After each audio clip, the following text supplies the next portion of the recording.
محمد والے محمد سلام.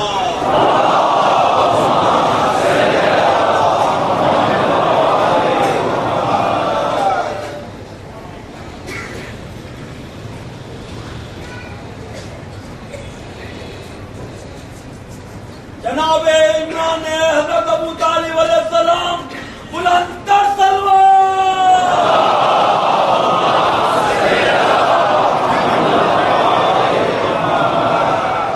بسم اللہ الرحمن الرحیم.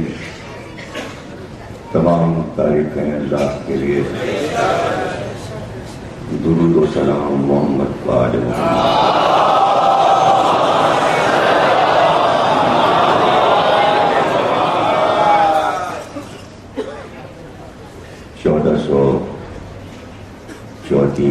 ہجری کے اشرے ثانی کی نئی تقریر آپ حضرات دربار حسینی میں تنظیم اعضا فکرولہ کی جانب سے سماعت فرما رہے ہیں.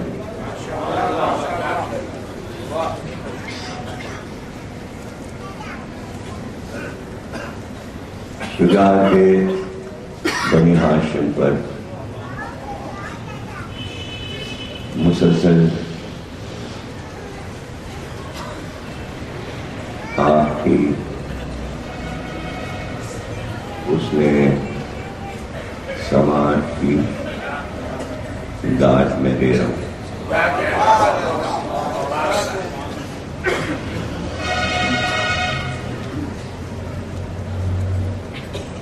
موضوع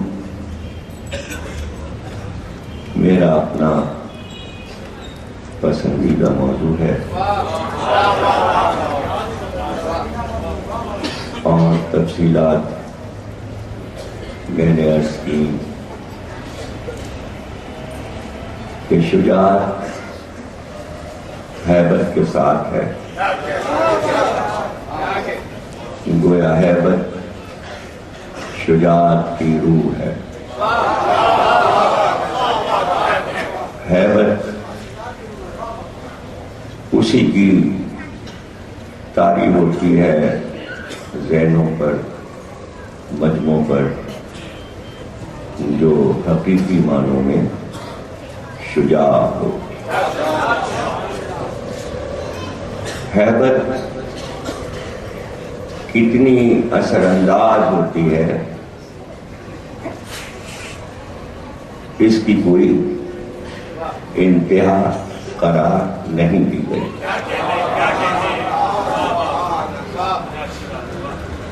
ہیبت کے ساتھ جلال و جبروت الہی ہوتا ہے.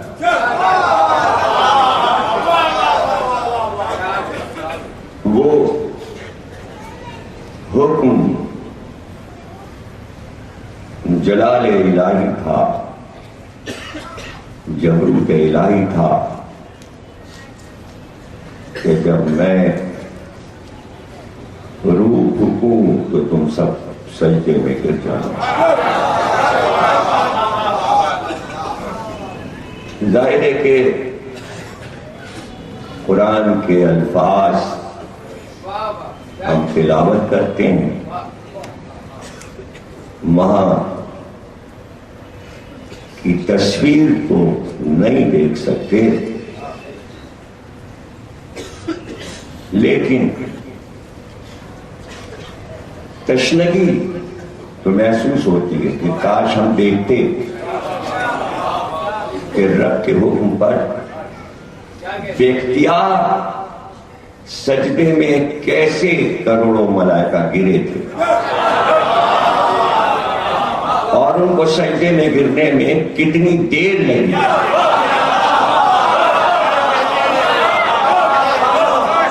کہ کہیں ایسا نہ ہو کہ حکم میں ذرا سی بھی دیر ہو جائے تو ترک اولا ہو جائے.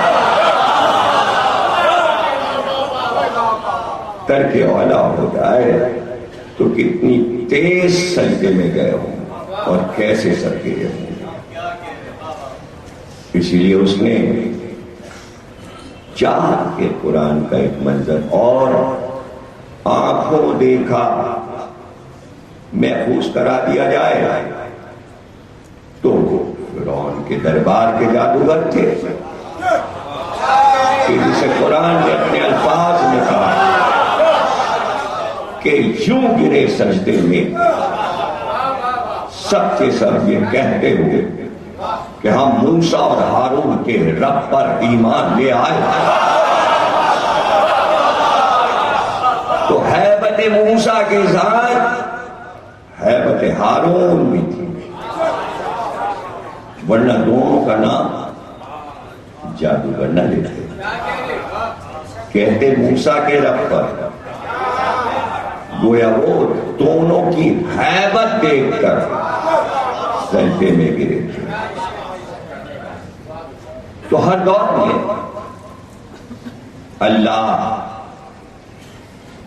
یہ چاہتا ہے کہ میرے بندے اس منظر کو دیکھتے رہیں کہ کیسے ملائکہ نے آدم کو سجدہ کیا تھا.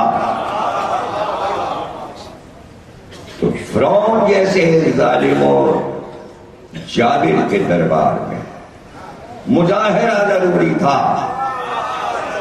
کہ کافروں کو پتا چلے کہ جبروت الہی کیا ہے، جلال الہی کیا ہے. تو میں کیوں نہ کہوں کہ اللہ کے دونوں نبی جبروت و جلال الہی کا مظاہرہ کر رہے تھے.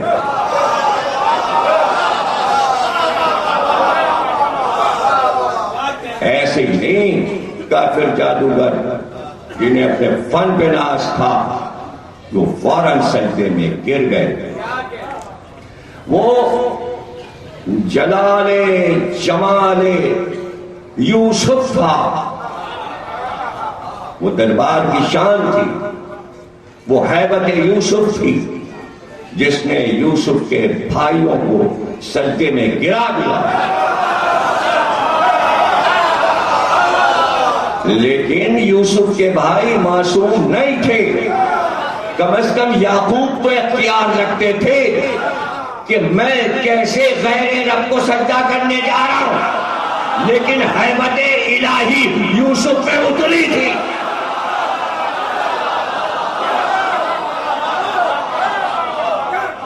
کہ یعقوب جیسا معصوم نبی. تو آپ یہ تو کر سکتے ہیں جو اللہ کے بہت سگے ہیں، جو ہر جگہ اللہ کو بچاتے رہتے ہیں کہ ذرا سے شرک نہ ہو جائے. تو وہ قرآن کی آیات کے خلاف بول نہیں سکتے. 3 مقام تو ایسے ہیں قرآن میں، چوتھا مقام بھی ہے، ایک اور مقام بھی. سورہ نجم جب نازل ہوا تو بے اختیار خانہ کعبہ میں سرکار دو عالم سجدے میں گئے آیات پڑھتے ہوئے. تو جو کافر سجدے کی مخالفت کر رہے تھے وہ بھی گر گئے.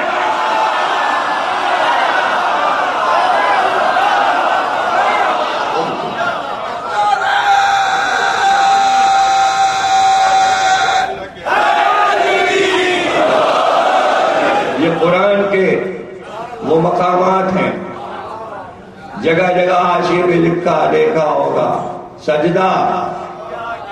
ابھی قرآن دیکھا ہے، اگر نہیں پڑھا تو دیکھا تو ہوگا. تو یہ بھی لکھا ہے یہ آیت جیسے ہی آیت تلاوت میں. تو اب جنہوں نے تلاوت کی ہے وہی سمجھ سکتے ہیں کہ جہاں پر بھی ہو فوراً قرآن پہ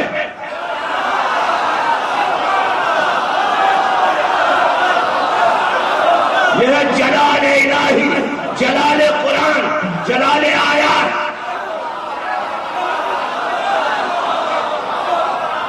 ہے نا؟ تو یہ سجدے کیوں رکھے گئے؟ کچھ آیات ایسے قرآن میں کیوں پڑھتے ہی سجدے میں جاؤ.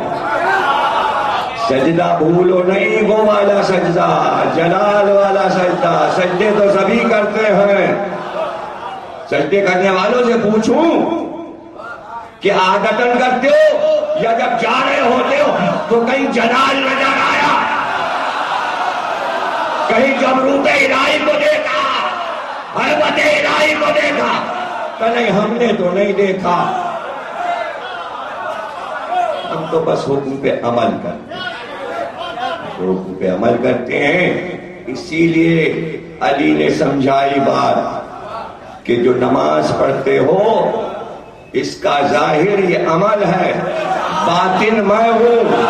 جب سجدہ ہو تو جلال علی نظر آئے۔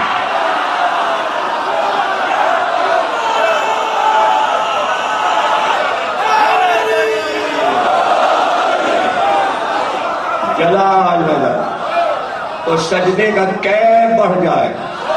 عام سجدے اور ہیں، آواز الہی پر ملائکہ کا سجدے میں گرنا اور ہے، فرعون کے دربار میں ایمان لاتے ہوئے کافروں کا موسیٰ اور ہارون کے سامنے سجدے میں گرنا اور ہے، یوسف کے دربار میں سب کا سجدے میں جانا اور یعقوب کا سجدہ کرنا اور ہے۔ بحث تو آپ کر سکتے ہیں کہ غیر اللہ کو سجدہ نہیں ہوتا، لیکن قرآن سے آیات نہیں نکال سکتے۔ وہ آدم کا پتلا بھی رخ بدل کے سجدہ ہو رہا تھا، فرعون کے دربار میں موسیٰ اور ہارون کی طرف سجدہ ہو رہا تھا۔ جادوگروں نے یہ نہیں پوچھا تھا قبلہ کدھر ہے،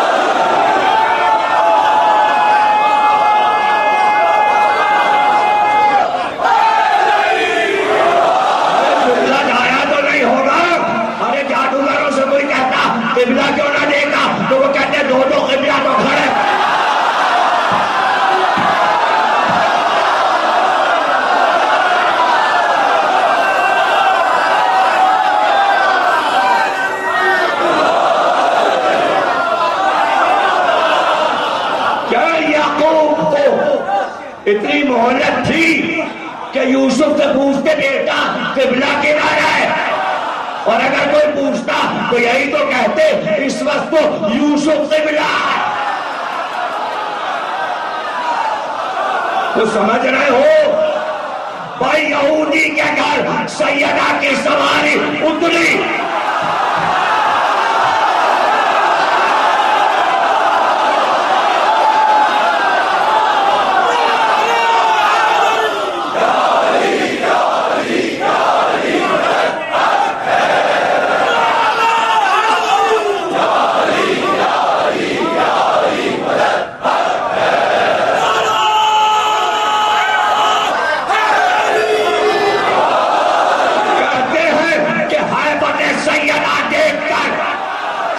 یہودی عورتیں سجدے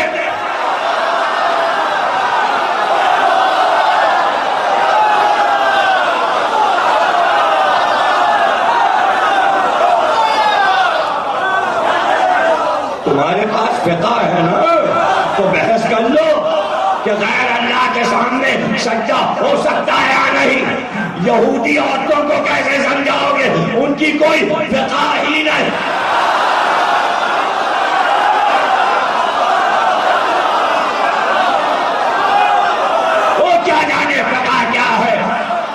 انہوں نے تو جلال ہیبت سیدہ دیکھا، تو ان سے کوئی کہتا قبلہ تو پوچھ لو، تو وہ یہی تو کہتی قبلہ ہی تو دیکھا تھا۔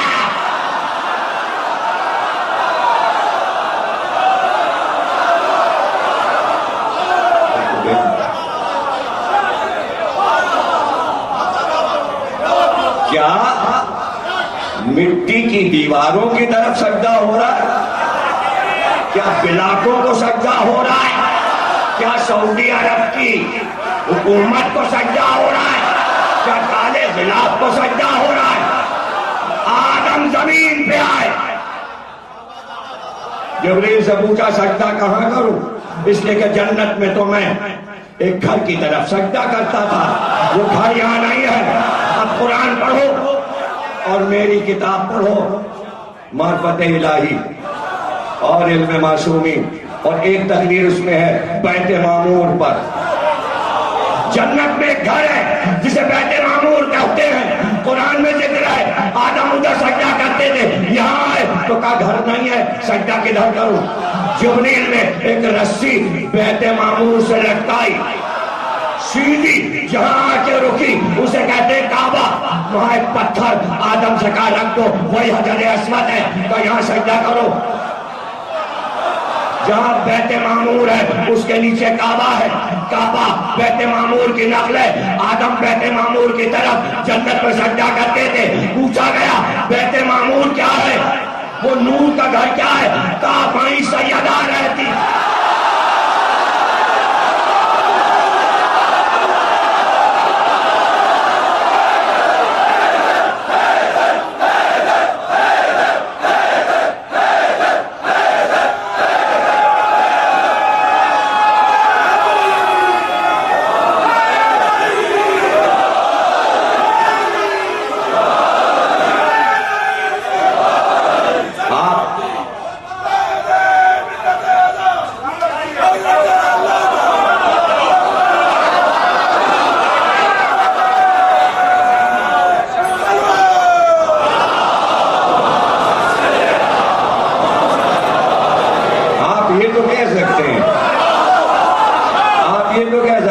کہانی مستند نہیں ہے، واقعہ مستند نہیں ہے، اور اگر ہے تو پڑھا نہ کیجئے، جو چاہے کہیے، لیکن ان کے سجدوں کو تو نہیں روک سکتے.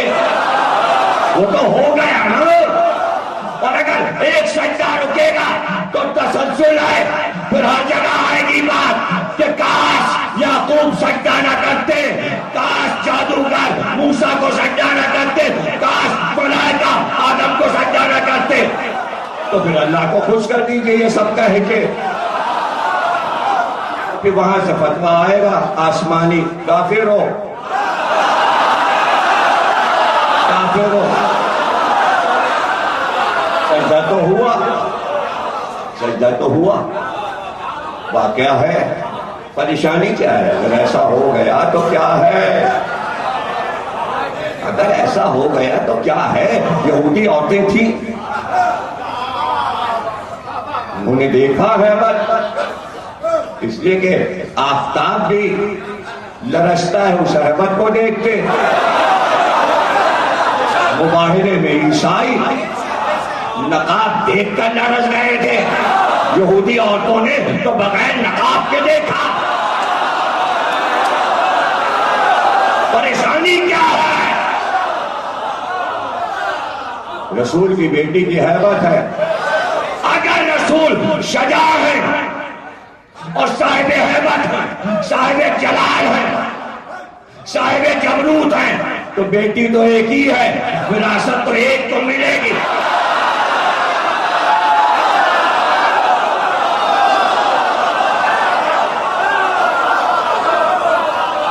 وراثت تو ایک کو ملے گی، اور تنہا وارث ہے.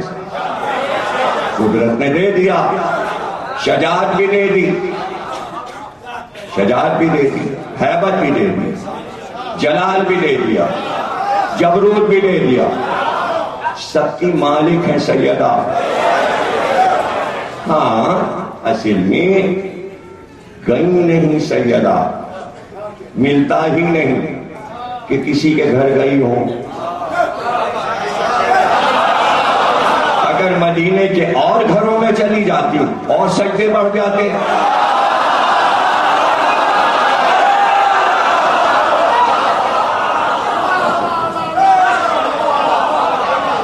جلال تھا یہ، اگر کہہ دیں تو پتھر اپنی جگہ سے، پہاڑ اپنی جگہ سے ہٹ جائے. پہاڑ کو ہٹانا یہی ہے ہیبت. بے جان پہاڑ بھی ان کی ہیبت کو مانتے ہیں. یہ تو انسان ہے، مان لو کیا ہے، ماننے میں کیا ہے؟ ساری یہودی عورتیں سجدے میں گر گئیں، مان لو کیا آگے ماننے میں؟ اب یہ تو بیوی بتائیں گی نا، آگے تو بات آئے گی نا، بیوی بتائیں گی۔ بیوی نے کہا پڑھو کلمہ میرے رب کا،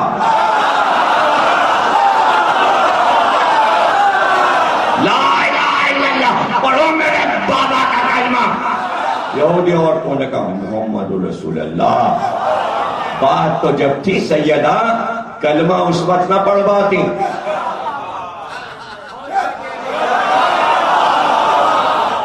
کلمہ پڑھوا کے بتایا کہ میں جو تم سمجھ رہی ہو میں نہیں ہوں۔ بھائی کیسے اتہاس سے بات ہو گئی؟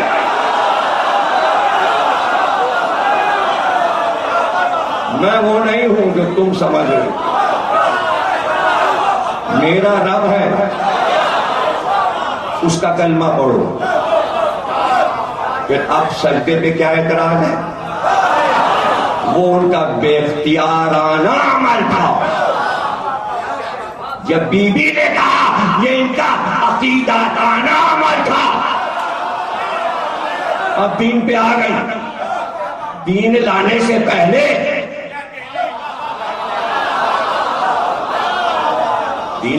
پہلے کوئی بھی عمل ہو اس پہ فتویٰ نہیں ہے۔ اگر ملائکہ سجدے سے اٹھ کر آدم کو خلیفہ نہ مانتے تو آپ چارج لگاتے، جب سجدے سے اٹھے تو کہاں ایمان لائے اللہ کے خلیفہ پر؟ سجدہ پہلے عقیدہ بعد میں، یہودی عورتوں کا سجدہ پہلے عقیدہ بعد۔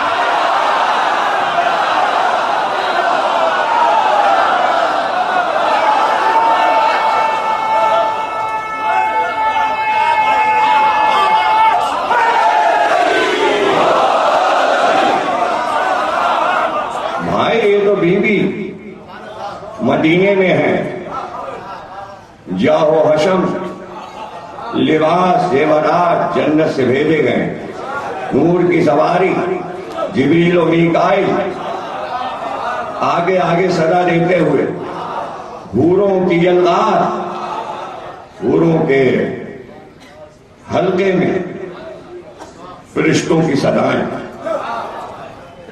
سب نہیں دیکھ رہے، جن کے یہاں جا رہے تھے وہ دیکھ رہے ہیں۔ یہ دوسری بات ہے کہ وہ گھر مدینے میں موجود ہے، جس گھر میں گئی تھی لوگ زیارت کرتے، واقعہ نہ ہوا ہوتا تو جگہ نہ ہوتی۔ میں نے بھی اس گھر کی زیارت کی، بلکہ تصویر بھی کھینچی، البم میں لگی ہے۔ اس جگہ کو یہی کہتے ہیں جو میں بتا رہا ہوں، مشہور ہے جگہ۔ اب وہاں کوٹھیاں بن جائیں تو بن جائیں، جگہ تو وہی ہے، وہ تو ٹوٹ پھوٹ تو ہوتی رہتی ہے صدیوں میں۔ جہاں رسول اللہ کی آمد ہوئی مدرسہ بن گیا، کچھ اور نہ بنا مدرسہ بن گیا۔ تو جب وہ جگہ ٹوٹ سکتی ہے تو یہ بھی ٹوٹ سکتی ہے، اور کوئی عمارت بن سکتی ہے، یہ کوئی دلیل نہیں۔ جگہ ہے، پہچان ہے، اور جگہ بتا رہی ہے واقعہ ہوا اور یہاں ہوا۔ لیکن یہ تو مدینہ ہے، اب تو سرکار کا جاہو حشم ہے، روب و دبدبا ہے۔ مکے میں تو پتھر کھا رہے تھے، اور اس وقت بی بی تو 6-7 برس کی تھی، 6-7 برس کی تھی، اور سجدے میں تھے نبی، اور چاروں طرف سارے کافر ہزاروں کی تعداد میں تالیاں بجا کر پتھر مار رہے تھے، کوڑا پھینک رہے تھے، اوجڑی پھینک رہے تھے۔ ایک بار پردہ ہٹا کر محمد کی 7 سال کی بیٹی سر پہ چادر ڈال کر دوڑتی ہوئی چلی۔ ایک بار کافروں نے پکارا، بھاگو خدیجہ کی بیٹی۔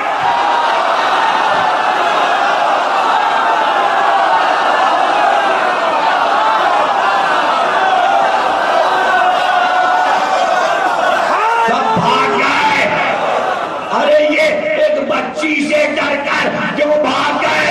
حیبت زہرا،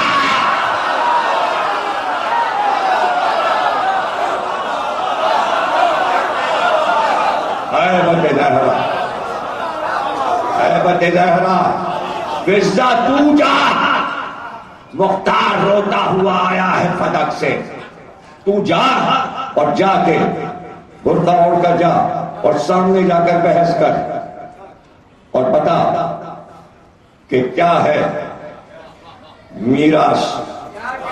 قرآن کے آیات پڑھ کے بتا میراث کیسے بڑھتی ہے، کس کو کتنی ملتی ہے، پورا دفتر سنا کے آ جا اور پھر بتا دینا کہ بیٹی میراث پاتی ہے قرآن کی آیات سے۔ پھنسا گئی، آیات پڑھی کہ معلوم ہے جب مر جاتا ہے وارث، باپ زندہ ہو تو کتنا ملتا ہے، ماں زندہ ہو تو وراثت میں کیا ملتا ہے، بہنوں کو کیا ملتا ہے، بھائیوں کو کیا ملتا ہے، بیٹوں کو کتنا ملتا ہے اور بیٹی کو کتنا ملتا ہے۔ اور اس کے بعد کہا کہ نبی کی وارث صرف سیدہ اور انبیاء کی وراثت بڑھتی ہے۔ اور پھر آیات پہ آیات پھر زانے پڑی، جو جواب ملے آ کے بتانا۔ پھر زانے آ کے جواب بتا دیا کہ جواب تسلی بخش نہیں ہے، اور یہ کہہ کر چادر اتاری، چادر اٹھائی، موزے اٹھائے، بہتر دیکھتے رہنا، موزے پہنتی جاتی اور کہتی اب تو جانے، اب تو جانے، چادر اٹھ، اب تو جانے۔ اس جملے میں ہر بات ہے سمجھنے والوں کے لیے کہ اب اگر میں آ گئی اور گفتگو ہو گئی تو تاریخ میں لکھ جائے گا کہ ہوا کیا۔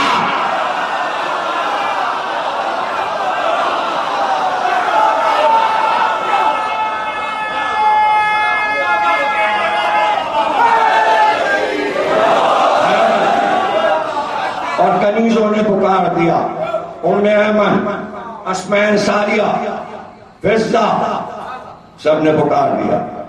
سواری جا رہی ہے، کئی سو بنی ہاشم کی عورتیں برقع اوڑھ کر سیدہ کے گھر میں آ گئے۔ انصار کی عورتیں، اصحاب کی عورتیں، اور اس کے بعد کنیزوں نے چادریں لی اور چار طرف چادریں تانی گئی اور چادروں کے ساتھ سواری چلی، اور اس کے گرد کنیزیں، کنیزوں کے گرد بنی ہاشم کی شجاع عورتیں۔ کہاں بیٹھے رہ گئے؟ یہ خندق کا قصہ صفیہ بی بی کا کیوں سنایا تھا؟ جملے کی قدر کرو، جملے کی قدر۔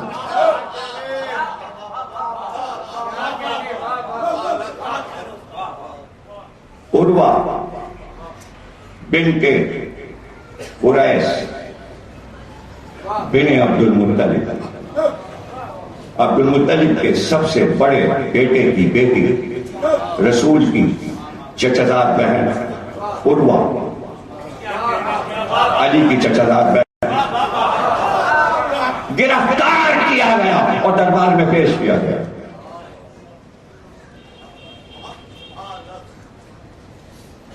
گفتگو شروع ہوئی، کہا کہ ہم چاہتے نہیں تھے کہ تمہیں اس طرح بلائیں، لیکن اب آئی ہو، یہ بتاؤ کوئی ضرورت ہو تو بتاؤ، زمینیں دے دیں، باغات دے دیں۔ کہ نہیں، ہم بنی ہاشم، ہمارے پاس اللہ کا دیا سب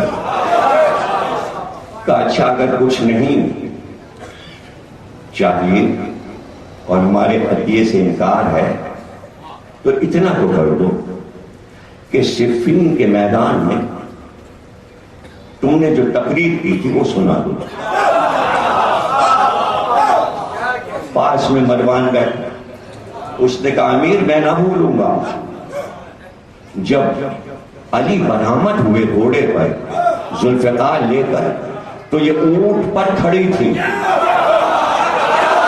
اور ان کے ہاتھ میں ایک نیزہ تھا، اور میں نہیں بھول سکتا کہ سفید چادر کے کنارے سیاہ تھے، سفید چادر کا کنارہ سیاہ تھا، اور وہ چادر اوڑھے ہوئے یہ تقریر کر رہی تھی اور علی کے فضائل سنا رہی تھی کہ میدان جنگ میں ان کی تقریر سے ہر سپاہی کو جوش آیا تھا۔ جملہ دیا تھا بنی ہاشم کی بہادر عورتیں۔ کیا موضوع ہے؟ شجاعت، علو، ہیبت۔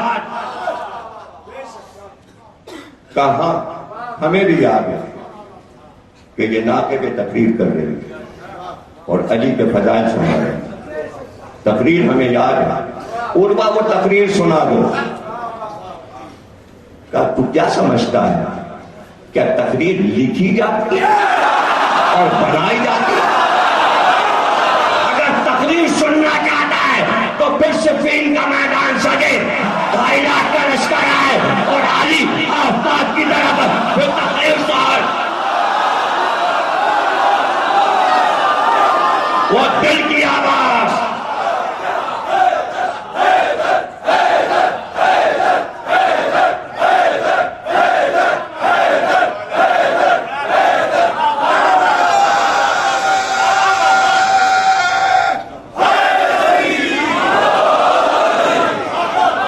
دل کی آواز۔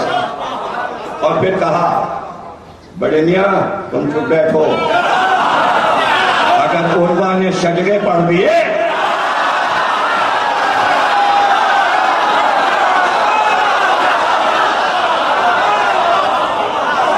عبد المطلب کی پوتی رسول کی بہن، شجاعت دیکھی، صفیہ کی شجاعت دیکھی، عروا کی شجاعت دیکھی، بہت کچھ ہے، آگے جانا ہے۔ سیدہ کے گرد کن بیویوں کا حلقہ ہے؟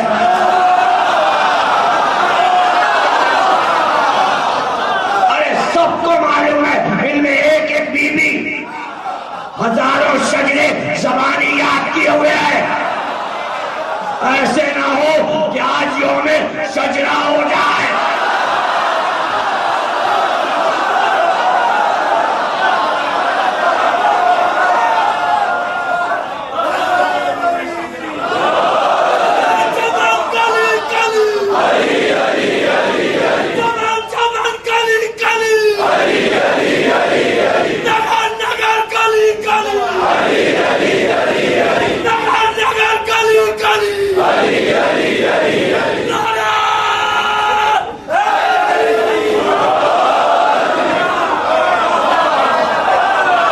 مناظر نہیں ہیں لیکن خطبے تو ہیں۔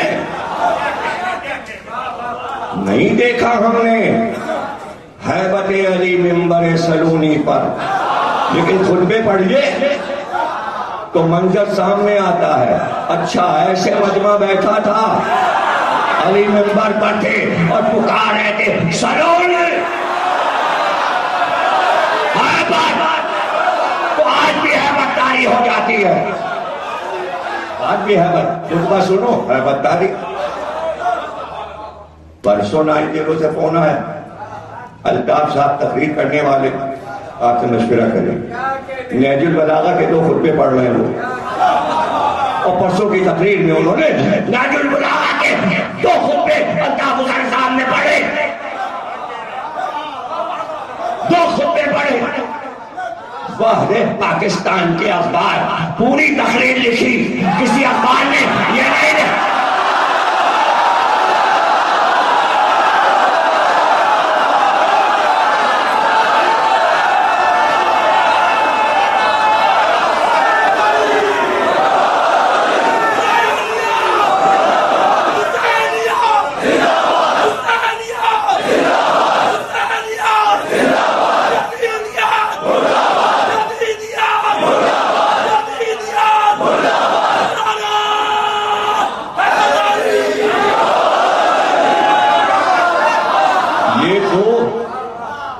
کمیٹی کا کام ہے کہ وہ نگرانی کریں کہ الطاف صاحب کی پوری تقریر ٹی وی اور اخبارات کیوں نہیں دیتے؟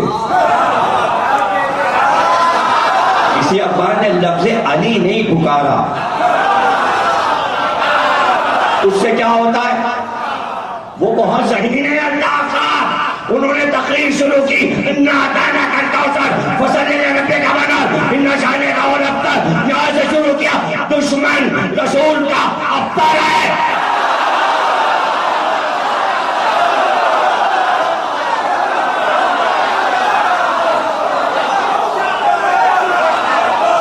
تو اب قرآن کی آیت کیسے جگہ بار چھوڑ دیتا؟ وہ تو لکھا، اسی لیے انہوں نے کہا کچھ تو لکھو گے، کچھ تو لکھو گے۔ نہیں سمجھے آپ؟ یہی ہے علی کا کارنامہ۔ رسول نے کہا دو چیزیں چھوڑ رہا ہوں۔ انہوں نے طے کیا کہ مجھے تو چھوڑو گے لیکن میں تمہیں قرآن نہیں چھوڑنے دوں گا۔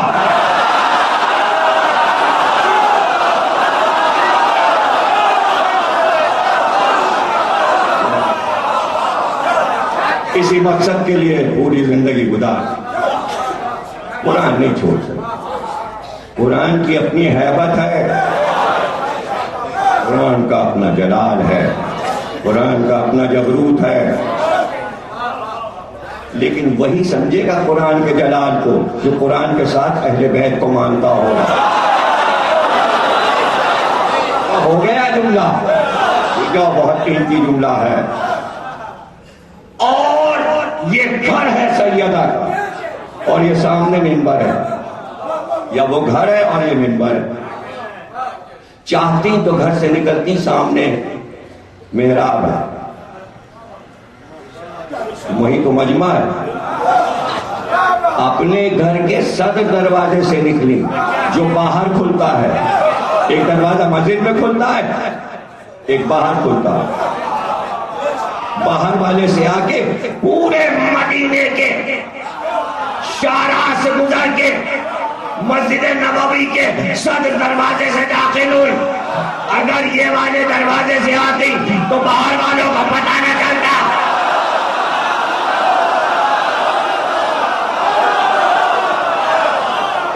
جلوس دکھائی دے اور جلوس چلا تو سب کو معلوم ہو گیا کہ محمد کی بیٹی کہیں جا رہی ہے۔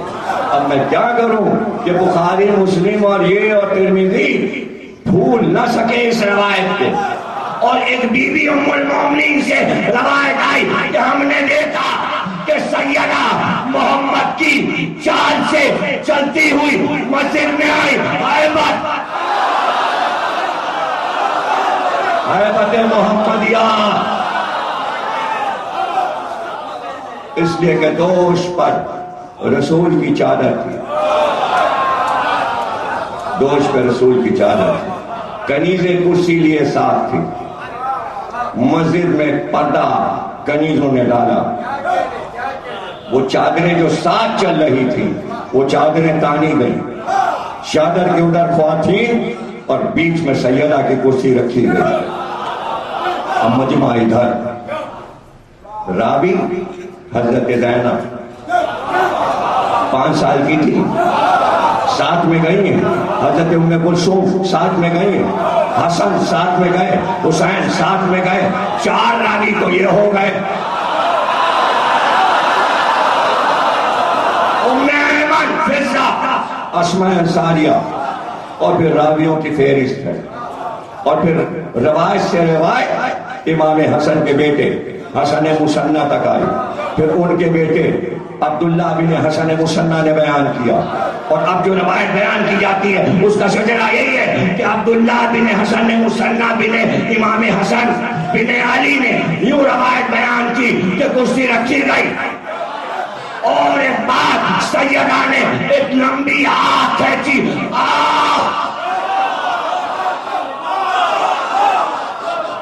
ایک آہ، اور اس آہ پہ ایسا سناٹا ہو گیا۔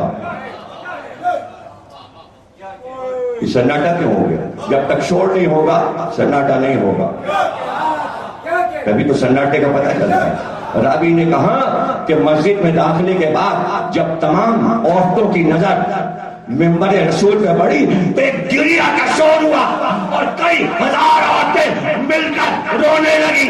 اب شور سمجھ میں آیا. مسجد لرز گئی. سیدہ کی آہ نے سب کو خاموش کیا اور پھر خطبہ شروع ہوا اور پھر ہیبت چھاتی چلی گئی. ہیبت چھاتی چلی گئی اور سوال ہوتے چلے گئے. بے اختیار سوال ہوتے چلے گئے. کیوں کون سا دین ہے؟ سوال. قرآن تو کہتا ہے کہ نبی وارث ہوتا ہے. وہ وارثہ سلیمان داؤد کے وارث ہوئے. یحییٰ زکریا کے وارث ہوئے. نبی وارث ہوتا ہے. تم کیسے کہہ رہے ہو نبی کوئی وارث نہیں بناتا؟ میراث ملتی ہے نبی کی اولاد کو. سوال پھر سوال پھر سوال پھر سوال. کسی کا جواب آیا کسی کا جواب نہیں آیا. راوی نے پوچھا فضہ بی بی سے خانہ کعبہ میں خطبہ جب ختم ہوا تو بی بی جب نکلی دربار سے کہاں گئی؟ گھر آ گئی. کہا نہیں. وہاں سے نکلی اور سیدھے قبر نبی پر آئی.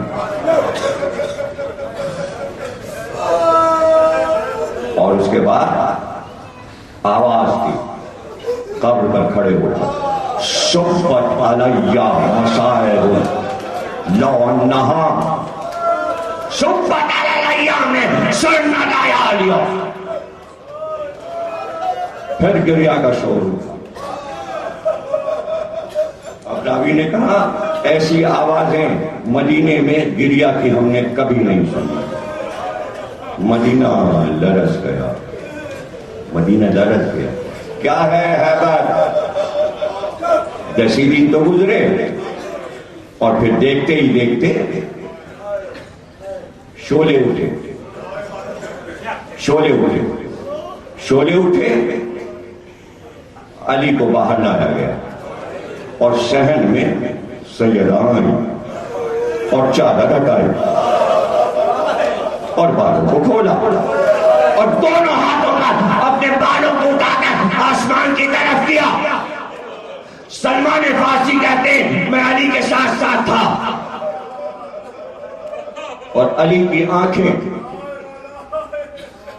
ایسا لگتا تھا چہرے سے باہر آ گئی.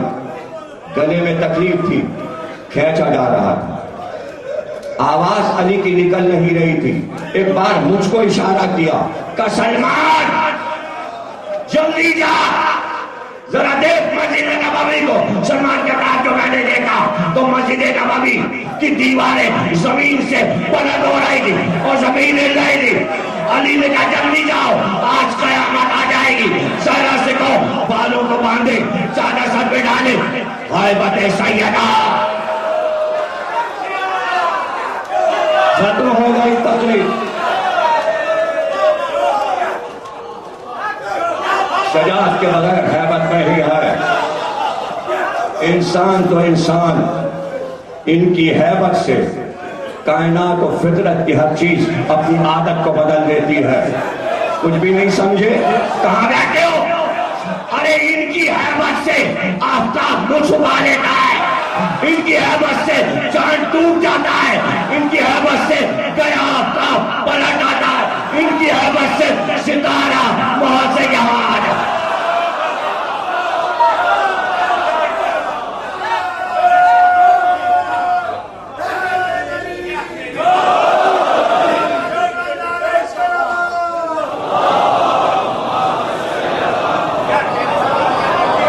انسان پہ ہیبت ہے تو کیا ہے؟ زمین پر ہیبت. زمین پہ زلزلہ آیا. زمین پھٹنے والی تھی. دوڑ کر سب علی کے پاس آئے. کرالی زلزلہ.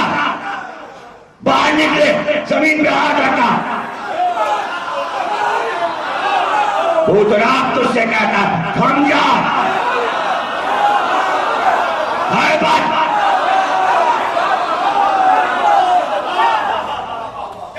کیا پہلی بار سن رہے ہو؟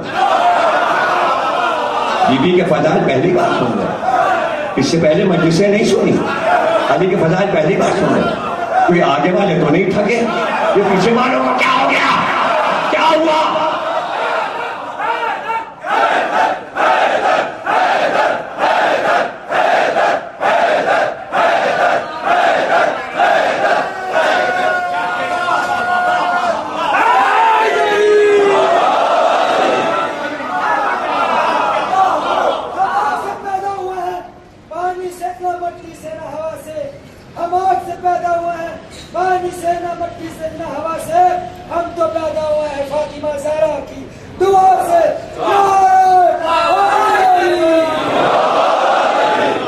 تمہاری بات سب کی سمجھ میں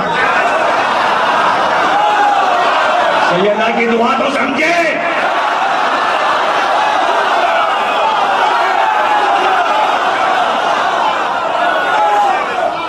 ارے بھائی آدھی تقریر مسائل پر ہے.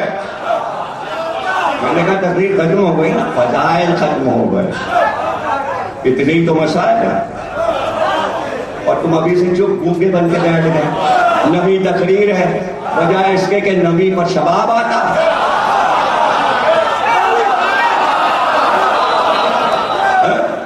مجھے پتا ہے سہولت، بس سنتے رہیں، ہلنا نہ پڑے، تھکنا نہ پڑے.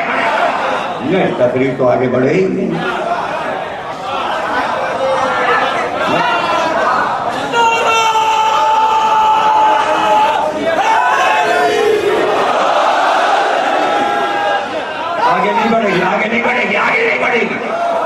جب تک میں دیکھ نہ لوں کہ کم از کم اس حال کے اندر جتنے بیٹھے ان کے ہاتھ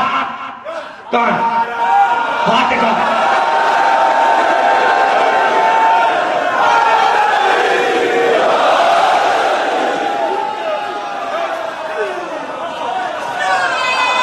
بڑے دربار میں زید شہید سے پوچھا گیا، بڑے دربار میں زید شہید سے پوچھا گیا.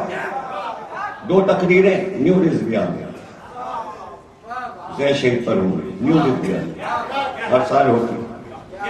زیدی تو آئے جو نہیں ہے زیدی وہ بھی آئیں. زیدی پہ تو واجب ہے. زید شہید سے پوچھا گیا. دنیا کا دستور ہے بچوں کو ابتدا میں تھوڑی سی نسل پڑھاتے ہیں اور تھوڑی سی نظم پڑھاتے ہیں تو بچے رواں ہو جاتے ہیں، ابتدائی تعلیم ہوتی ہے. آپ کے خاندان میں بچوں کو سب سے پہلے کیا پڑھایا جاتا ہے؟ کہ سن لو، نثر میں میری دادی کا خطبہ،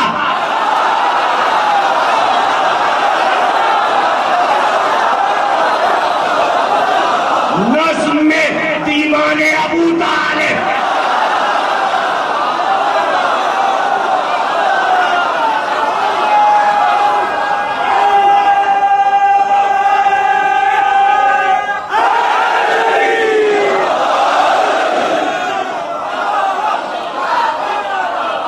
مجھے تو بڑی تشویش ہے.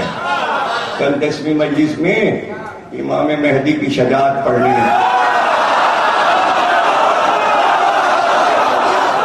آپ تو 9ویں میں ہی سب خرچ کر چکے، تھکے بیٹھے. بھائی محرم کی نبی تھوڑی، اس میں تو کھانا پینا سونا سب کچھ ہو رہا ہوتا ہے. جاگنا، سونا، آفس، کام، کوئی تھکاوٹ پر اس میں تو مجلس پر چلیے ٹھیک ہے. 8 کو تھک گئے، 9 کو تھک گئے، عاشور کو بہت تھک گئے، شام غریبہ دیکھ کے سو گئے. عشرہ ثانی میں کیا تھکاوٹ ہے؟ تو گونگے بن کے سروں کے طائر نمے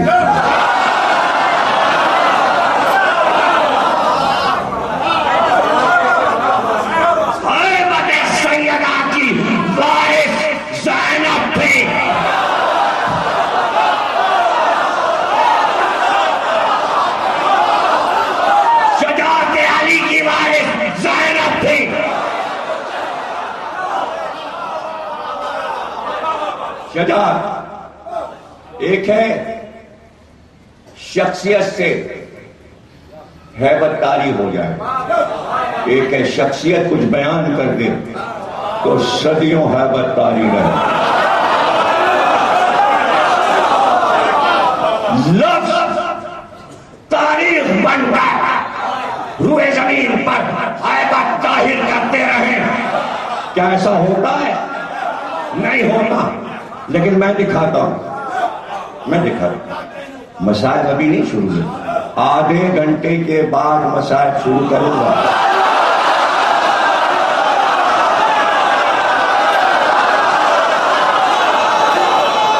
آدھے گھنٹے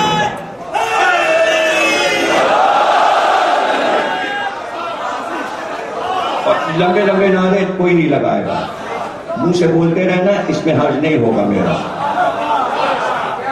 اس کا انتظار نہیں کرے کوئی کھڑا ہوگا کہ وہ نعرہ لگوائے گا پھر ہم نہ بولتے رہے، جاگتے رہے، سباب میں شریک رہے، سب ایک دوسرے کو دیکھتے رہے اور اسی کیا کر رہا ہے، گونگا نہیں بننا،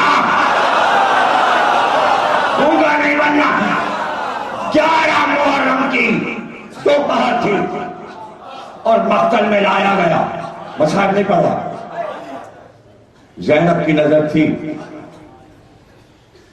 لیکن ایک دم جس کے لیے سفر اختیار کیا تھا، جس پہ جان نثار کرتی تھی، اس کی لاش سے نظر ہٹا لی۔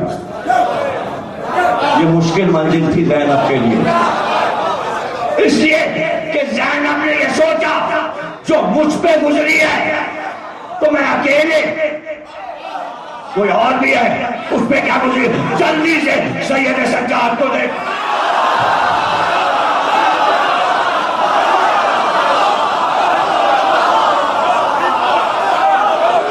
رک کے میں موقع دوں گا، تھکاوٹ اترتی رہے، مسائل نہیں پڑھا، مسائل نہیں، مسائل فضائل نہیں۔ قسمت کے تصور کر لو کہ یہی فضائل یہی مسائل، رونا منع نہیں، نہ وابا بنا، دونوں طرح سن سکتے ہو، جو شان ہے سننے کی سنو۔ کیا یہ کمال زینب نہیں ہے؟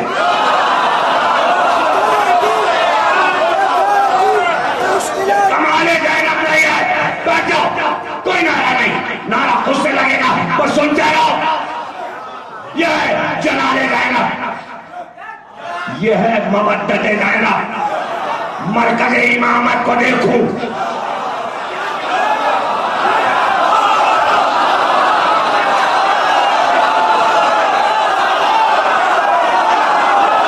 بارش بارش بارش، اس کو جانا ہے قیامت تک، امامت کو جانا ہے۔ ذرا میں دیکھوں، بڑی یہ آواز دی، ہم مجبور ہوں، قریب نہیں آ سکتی۔ چہرہ جھاڑ کیوں ہو گیا؟ یہ چہرہ جھاڑ کیوں ہو گیا؟ کبھی بھی اماں چہرے کا رنگ آپ متغیر دیکھ رہی ہیں، اس لیے کہ میں نے دیکھا ان مسلمانوں نے اپنے کشتوں کو دفن کر دیا، میں مجبور ہوں۔ کون تھا جو دور سے کچھ ایسا کہہ دے کہ چہرے کی زردی سوزی میں بدل جائے؟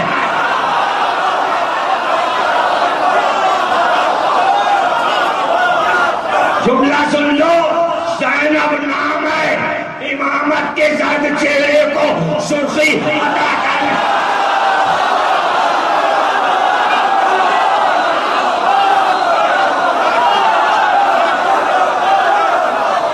شجاعت علی کی وارث، ہیبت سیدہ کی وارث کا سنو سید سجاد۔ میں تمہیں حدیث ام ایمن سناتی ہوں، راویہ ام ایمن ہے، اور بیان کیا میرے بابا علی مرتضیٰ نے۔ جب پورا واقعہ کربلا ہم لوگوں کو سنا چکے بابا، تو سوال ہوا کہ جب لاشیں پڑی ہوں گی اس کے بعد کیا ہوگا، کیا نام و نشان مٹ جائے گا؟ تب بابا نے جلال کے عالم میں فرمایا، جملہ نہیں لیا، جلال کے عالم میں فرمایا۔ علی پہ کیا گزری ہے؟ بہت نفسیاتی تقریر ہے، دل کی گہرائیوں سے سنو. زینب کہہ رہی ہے کہ جلال کے عالم نے فرمایا، یہ نہ سمجھنا تم لوگ کہ اب نام ختم ہو گیا. نہیں، بظاہر ناسے نظر آئیں گے، چند دنوں میں وہاں عمارت بنے گی. اور دیکھتے ہی دیکھتے، سن لو علی کا خطبہ فرمائے. اور زینب نقل کر رہی سید سجاد سے، بیٹا تم چھوٹے تھے، مجھے بابا کا خطبہ یاد ہے کربلا کے بارے میں. علی نے فرمایا عمارتیں بنیں گی، اور دیکھتے ہی دیکھتے عمارتیں اونچی ہوتی جائیں گی.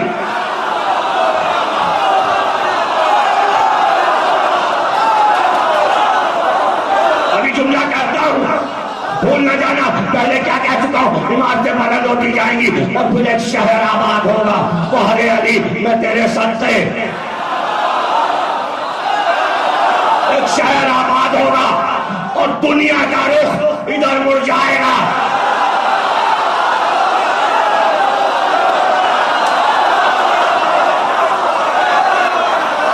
اور ہزاروں میں جوک در جوک ہزاروں لوگ ادھر آئیں گے اور حسین کی قوم کا طواف کریں.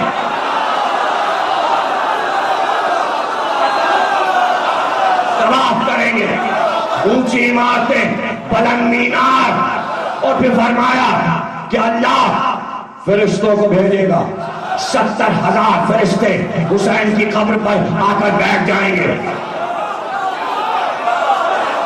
اور پھر جب وہ فرشتے واپس جائیں گے تو پورا عرش ان 70,000 کو گھیر کر کہے گا یہ کیسی خوشبو آ رہی ہے، تمہارے پاس کیا ہے؟ تو فرشتے کہیں گے خاکے شفا. تو ہر فرشتہ بولے ہمیں دو.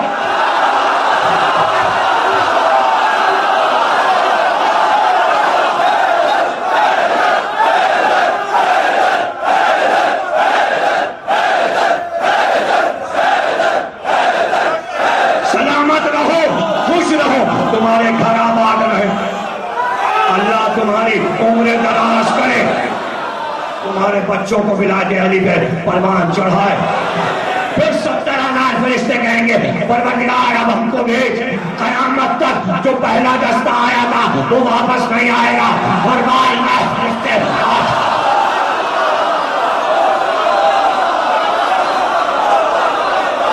اور پھر کوئی حسین کے روضے کو گرا نہ سکے گا.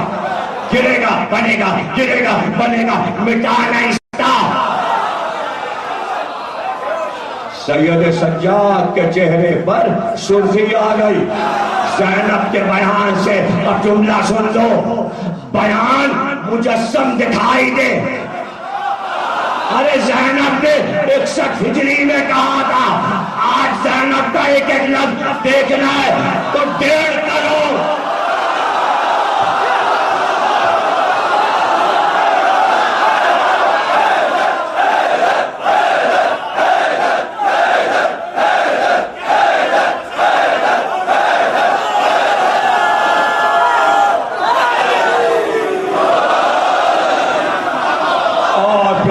چل گئی اور پھر بہن چل گئی.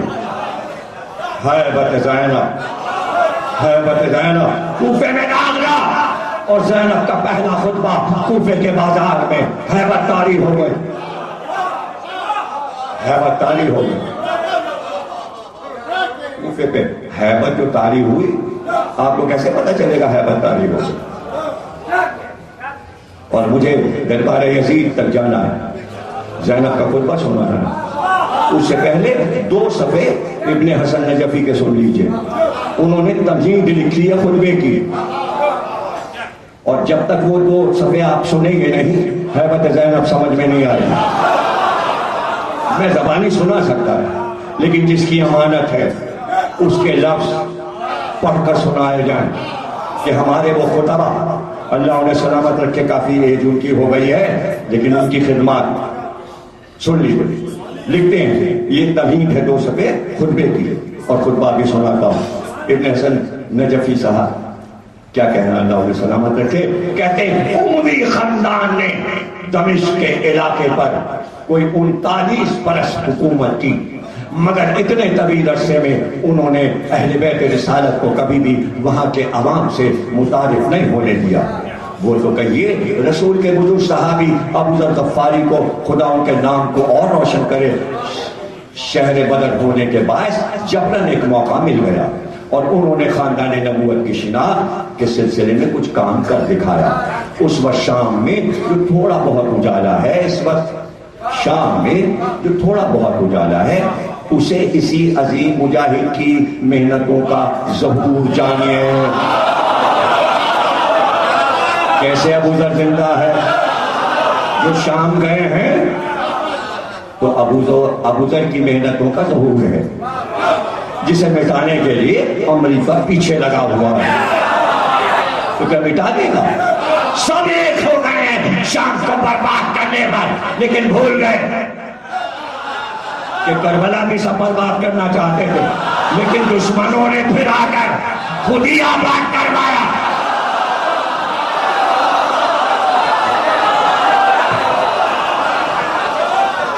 اسی طرح اگر شام کو مٹا رہے ہیں خود ہی آباد کریں گے. یہی تو ہیبت ہے، یہی تو ہیبت ہے. آ جائیں گے اور دیکھیں گے جیسے عراق میں آئے اور دیکھا ہیبت دیکھی نجف کی اور پھر اجازت دیتی، روزے کھول دیے، آؤ ماتم کرو. تو آ جائیں، آ رہے امریکہ آ رہے، ماتم تھوڑے رکے گا.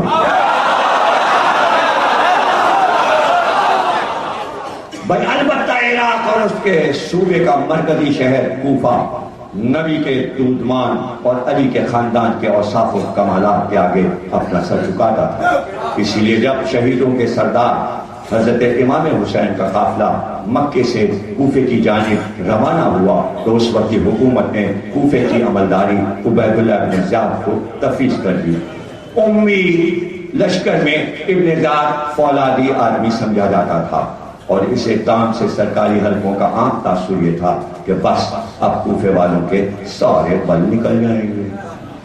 نیز شروع میں اس کا عملی اظہار بھی ہوا، مگر جب بیمار کربلا حضرت زین العابدین اور جناب زینب کی قیادت میں آل محمد کا لٹا ہوا قافلہ کوفے میں داخل ہوا تو تلاش کرنے والی نگاہوں اور ذہنوں تک دختر فاطمہ کی تقریر کے ذریعے ضمیروں کو ہلا دینے والی وہ آواز پہنچی اور حقیقت کھلی.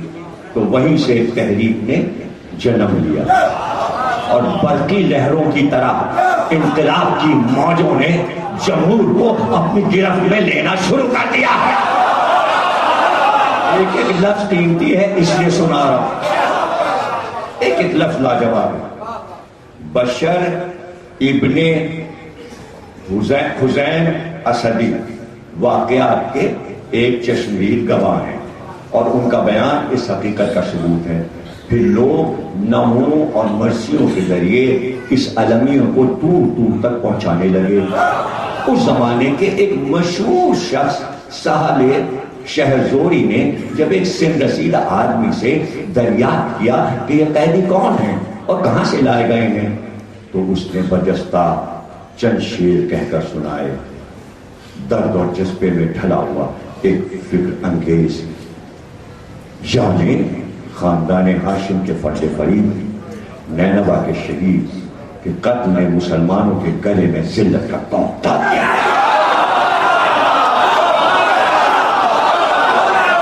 ذلت کا توق ڈال دیا اور واقعہ میں پوری قوم رسوا ہو گئی. تو یاد رکھیے رسوائی اور ذلت کو کسی بھی ترتیب سے چھپایا نہیں جاتا. کہہ دیا نا. بغاوت کے آثار کوچوں بازار سے گزر کر ابن زیاد کے دربار اور اس کے آثار پر طاری ہو چکے تھے.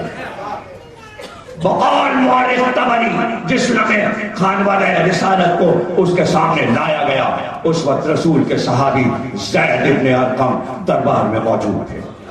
اور جب انہوں نے قیامت کا یہ منظر دیکھا تو ابن زیاد پر برس پڑے اور پھر باہر نکل کر لوگوں سے کہنے لگے عرب کے بہادر سپوتوں، آج سے تو تم اپنے جیسے انسانوں کے غلام بن گئے، تم نے پسر مرجانہ کو اپنا حاکم بنا کر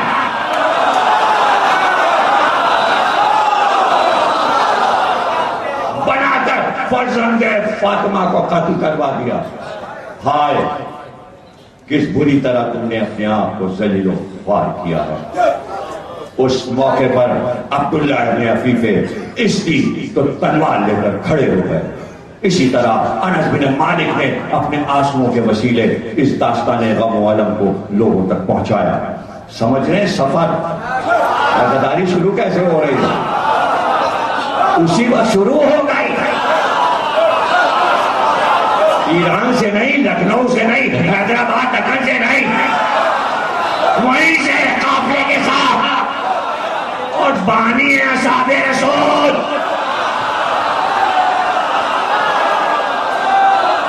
یہ سب کے نام آ رہے ہیں، زید بن ارقم، عبداللہ بن عفیف، انس بن مالک، اپنے آنسوؤں کے وسیلے اس داستان غم و الم کو لوگوں تک پہنچایا۔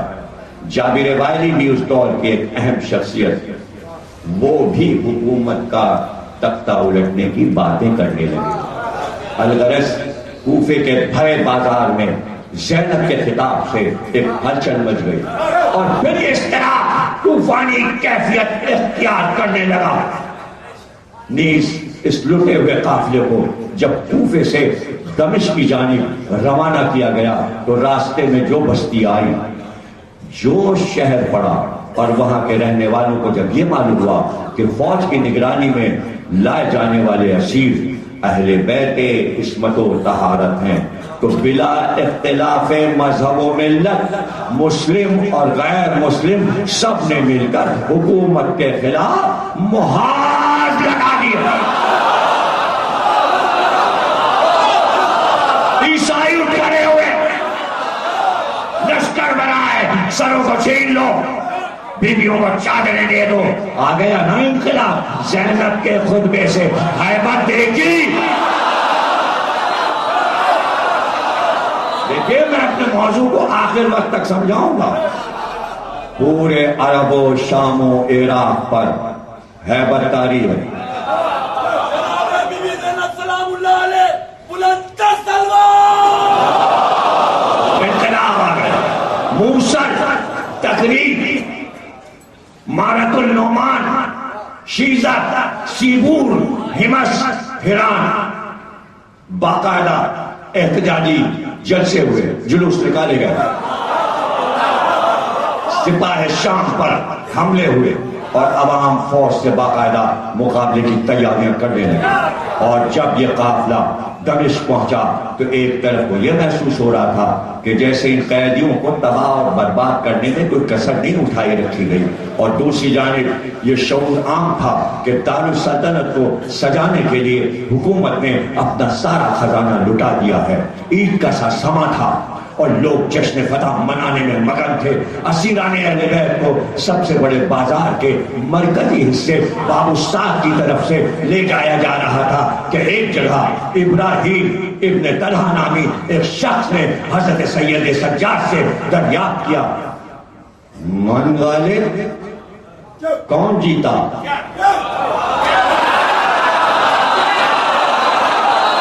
کون غالب رہا؟ ہیبت دیکھو کہ سید سجاد کی، ابھی دکھاتا ہوں کون غالب رہا۔ جنگ تو ختم ہو گئی۔ اس نے سوال کیا، اس مارکے میں جیت کس کی ہوئی؟ امام نے کمال اطمینان کے ساتھ جواب دیا، جب نماز کا وقت آ جائے تو اذان و اقامت کہنا خود ہی معلوم ہو جائے گا۔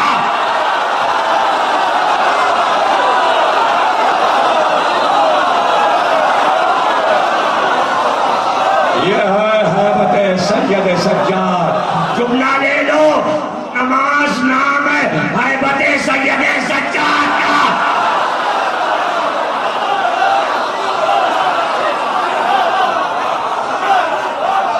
اذان نام ہے شجاعت بنی ہاشم کا خود ہی معلوم ہو جائے گا کہ فتح کس کی ہوئی.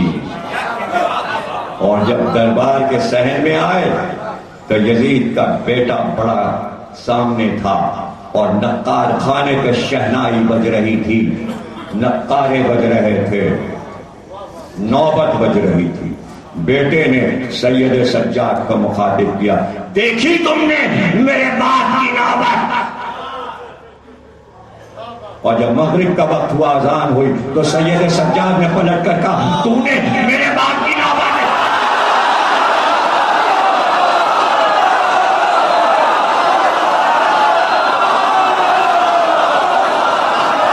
سن لو، اذان کے سامنے پہ یزید کی نوبت بجنے کی نوبت نہیں آئی.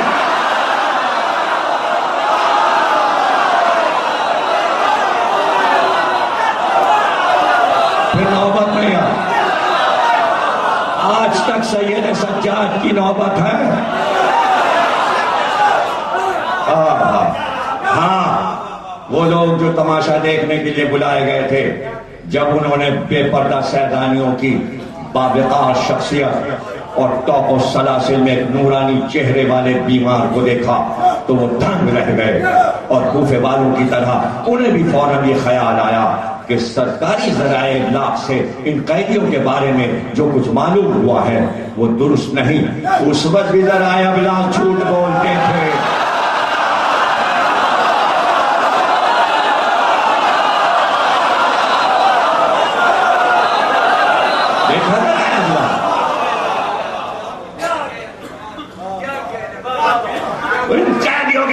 جو کچھ معلوم ہوا ہے وہ درست نہیں، لہذا صحیح معلومات کا حاصل کرنا ضروری ہے. اور یہ خیال بجائے خود ایک بہت بڑی تبدیلی کا محرک بن گیا. چنانچہ تاریخیں بتاتی ہیں کہ اسیروں کا یہ کارواں جب جامع مسجد دمشق کے دروازے کے پاس پہنچا تو سہل ساعدی کے ایک سوال کے جواب میں امام زین العابدین نے قرآن کی زبان میں یہ جواب دیا کہ پوچھنے والے، یہ آئے مودت اور آئے تطہیر کا مصداق یہی قیدی ہیں. اب پتہ چلے گا نا، پتہ چلا قرآن تعارف کرانا بھولے گا نہیں. قرآن والے بیسات ہیں. جملہ سن لو، جسم و سر میں جدائی ہو سکتی ہے مگر قرآن والے بیسات ہیں.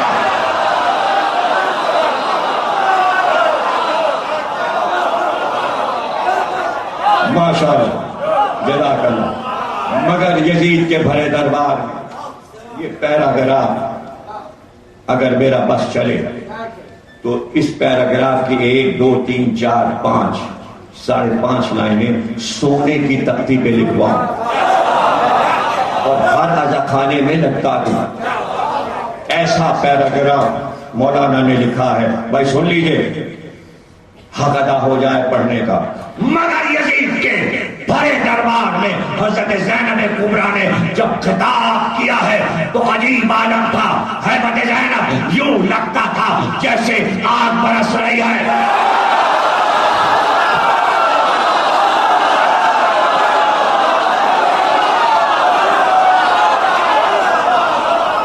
ایسا لگ رہا تھا کہ آگ برس رہی ہے اور زنگلہ آ گیا ہو.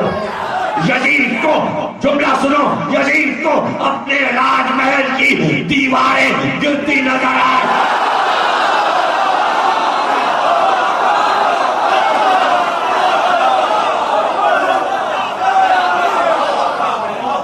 دیواریں گرتی نظر آ رہی. جملہ سنو، اور اقتدار کے سارے چراغ بجھتے دکھائی دے رہے ہیں. وزراء کا رنگ زرد پڑ چکا تھا. عمراء اپنے حواس کھو گئے تھے. تاریخ کی حقیقتیں، عمراء اپنے حواس کھو گئے تھے. سفراء دم بخود اور بہت سی اہم شخصیات فوری طور پر صورتحال کے پس منظر سے مکمل آگاہی کے لیے بے قرار تھی. ہمیں بتایا جائے یہ کیا ہے.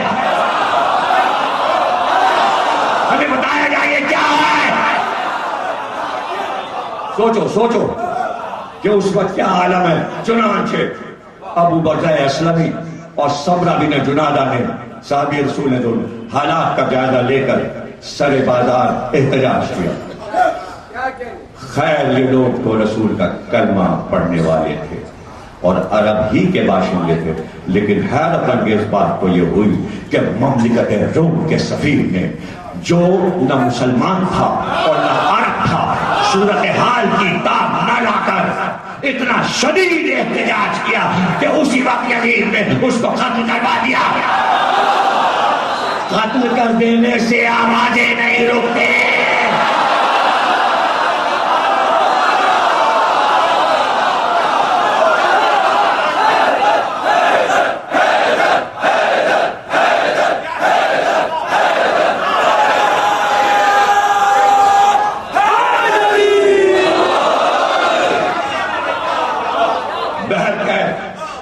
زینب کبریٰ نے شاہی دربار میں یزید جیسے ظالم و جابر کو کچھ کلاہ کے روبرو 700 ایوان سلطنت، 700 کرسی نشین اور بیرونی نمائندوں کی موجودگی میں جس طرح اس کی اور اس کی حکومت کی اہانت کی ہے، اس سے نہ صرف علی کی بیٹی کی جرأت و ہمت، شجاعت و شہامت اور ہیبت سب کا سکہ بیٹھا، بلکہ حضار پر بزم کو حاکم دمشق کا برا حال ہو گیا اور اس کی حکومت کے خراب مستقبل کا نقشہ بھی نظر آنے لگا.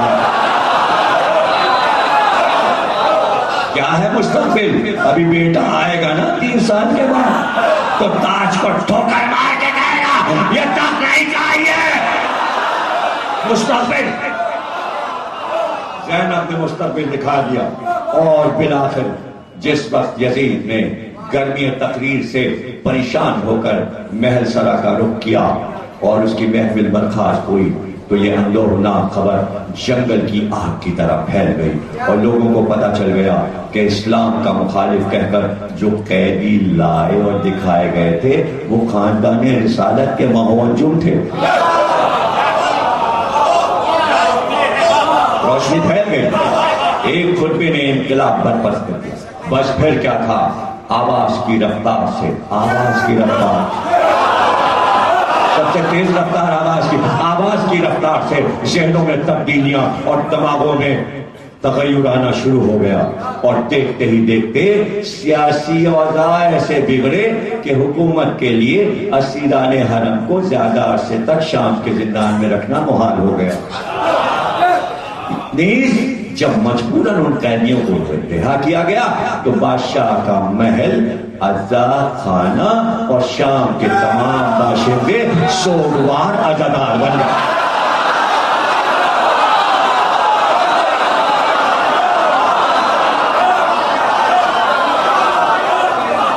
سوگوار کسی نے یہ بڑی اچھی بات کہی کہ یزید جس کو عرض کربلا پر ممکن ظلم و جور کے ساتھ فنا اور برباد کر چکا تھا، دمشق میں اس کا ماتم ہوا.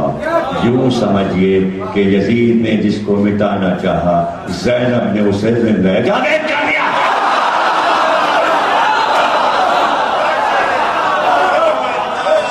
حدیث عشق دو باب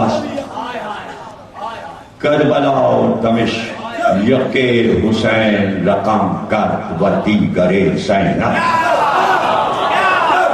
دو ہی باب ہیں کربلا کے، حسین نے لکھا اور ایک زینب نے لکھا. دیکھیے کوئی زبردستی نہیں ہے، تقریر ختم ہو گئی، وقت بھی ختم ہو گیا. اگر آپ کہیں تو خطبہ کل پڑھ دیں. سب کہاں بول رہے ہیں؟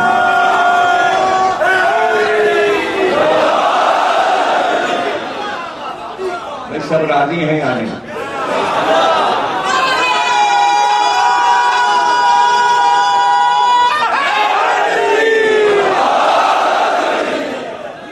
منظر تو بہت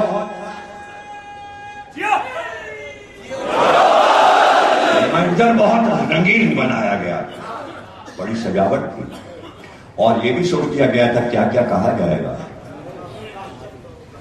کَعِزُّ مَن تَشَاءُ وَذِلُّ مَن تَشَاءُ. اللہ جسے چاہتا ہے عزت دیتا ہے, اللہ جسے چاہتا ہے ذلت دیتا ہے. دیکھا تم نے اللہ نے تمہیں ذلیل کیا. یہ سن کے آ گیا بنت شہ مردان کو جلال.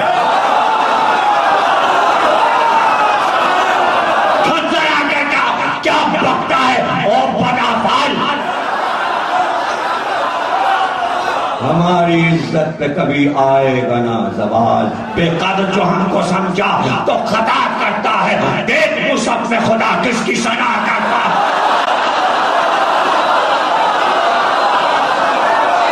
آل احمد کو حقارت سے نہ دیکھو مقول. سب ظاہر ہے کہ ہم لوگ ہیں اللہ کا نور. اور کر سکتے پیغمبر کو یہ نخوت یہ غرور. خیر نہ ہم دور نہ تو دور نہ محشر دور. حق کا دریائے غضب جب جوش میں آئے گا باندھنا ہاتھوں کے ساتھ.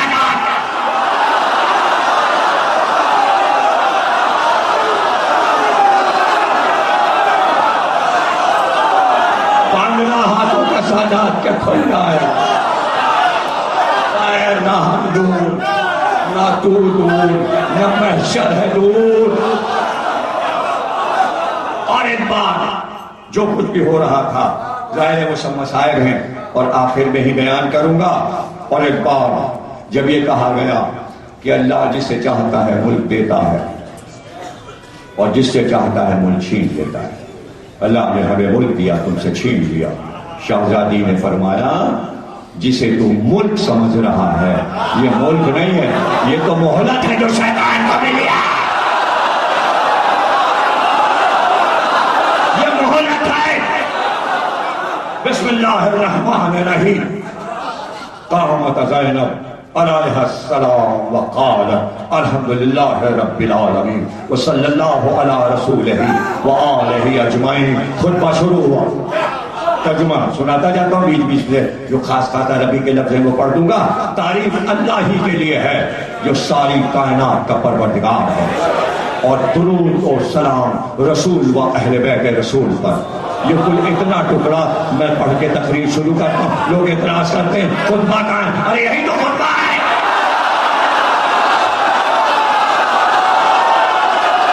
یہی تو خطبہ ہے. پڑھ لو نا. بی بی نے جتنا پڑھا ہے اتنا پڑھتا ہوں. ساری تعریف اللہ کے لیے.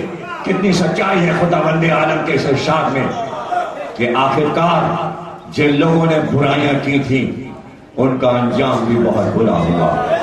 اس لیے کہ انہوں نے اللہ کی نشانیوں کو جھٹلایا تھا اور وہ ان کی ہنسی اڑاتے تھے.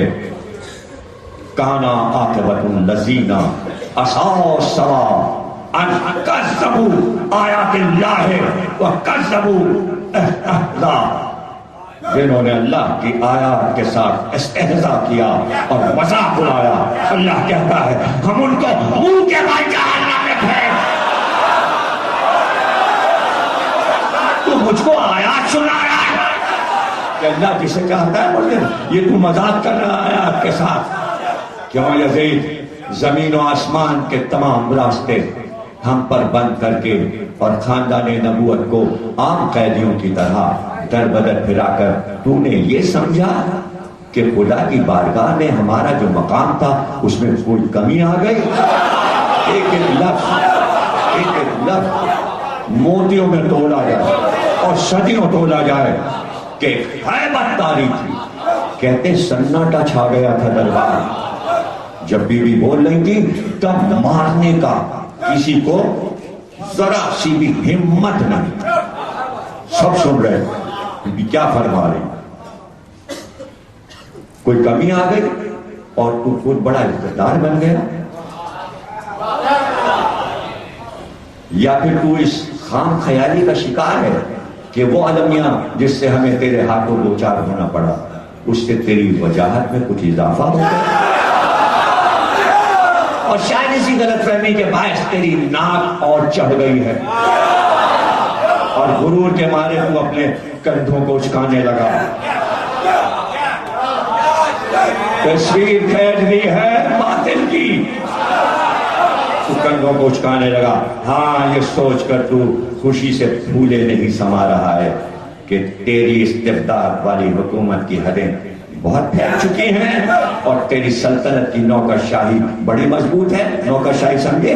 بیوروکریسی. ارے خطبے پڑھواؤ تاکہ پاکستان کی حکومت تو صحیح ہو سکے.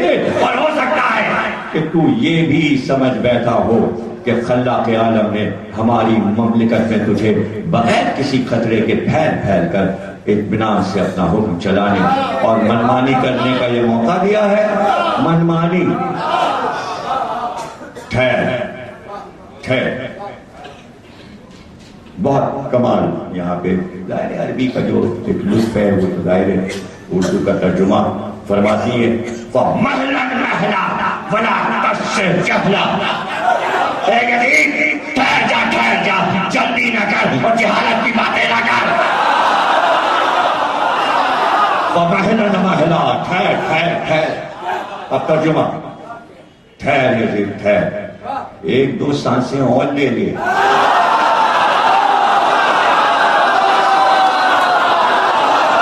بھائی تم سلامت رہو. پہلی بار خطبہ اس طرح سنا جا رہا ہے.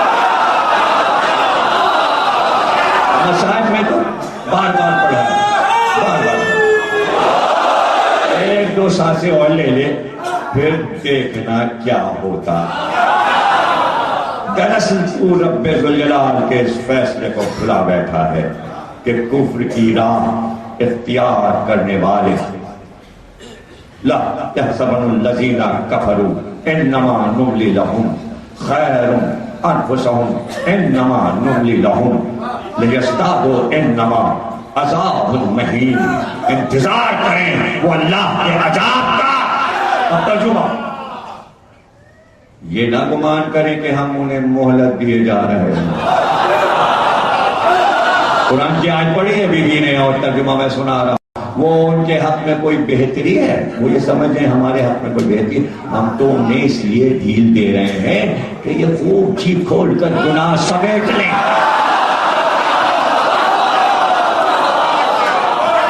مہلت اس لیے ملتی ہے اس کے بعد ان کے واسطے سخت ذلت میں سزا اور رسوا کر دینے والا عذاب ہے. سورہ آل عمران آیت 178 شہزادی نے پڑھی. اے ہمارے. اب یہ جملہ سن لیجئے. اس کے بعد جب آپ نے کہا عذاب المہین اس کے بعد کیا فرمایا شہزادی؟ آمین العدل ابن الطلقاء.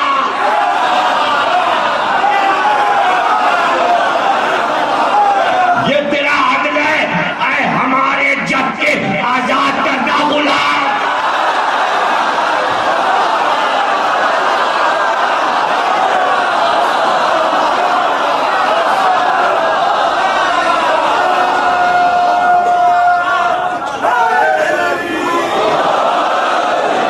آمین العدل ابن الطلقاء. اے ہمارے آزاد کیے ہوئوں کے جائے.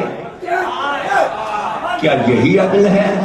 اسی کو انصاف کہتے ہیں کہ تیری تو عورتیں اور کنیزیں تک پردے میں ہوں اور نبی زادیوں کی چادریں چھین کر انہیں بے پردہ سر پر ہے نا ایک شہر سے دوسرے شہر کشاں لے جایا جائے.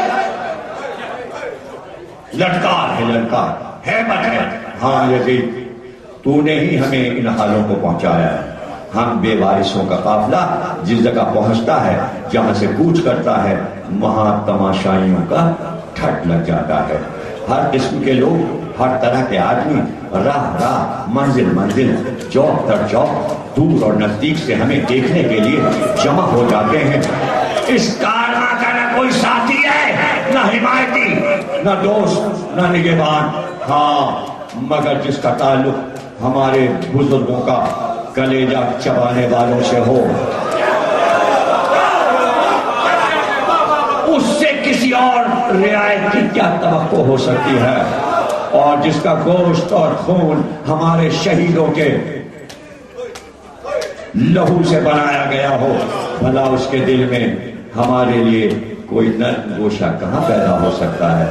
ہاں جو اہل بیت عصمت و طہارت کی دشمنی میں انگوروں پر لوٹ رہا ہو اس سے کب یہ امید باندھی جا سکتی ہے کہ وہ حقیقتوں کے بارے میں کبھی ٹھنڈے دل سے غور بھی کرے گا تو جو کر رہا ہے اور کہتا چلا جا رہا ہے وہ تیری اندرونی کیفیت کا اظہار ہے. نہیں سمجھے؟ نہ کوئی فرشتہ آیا، نہ کوئی وحی آئی، نہ کوئی کتاب آئی. بنی ہاشم نے ملک و مال سے ایک کھیل کھیلا تھا.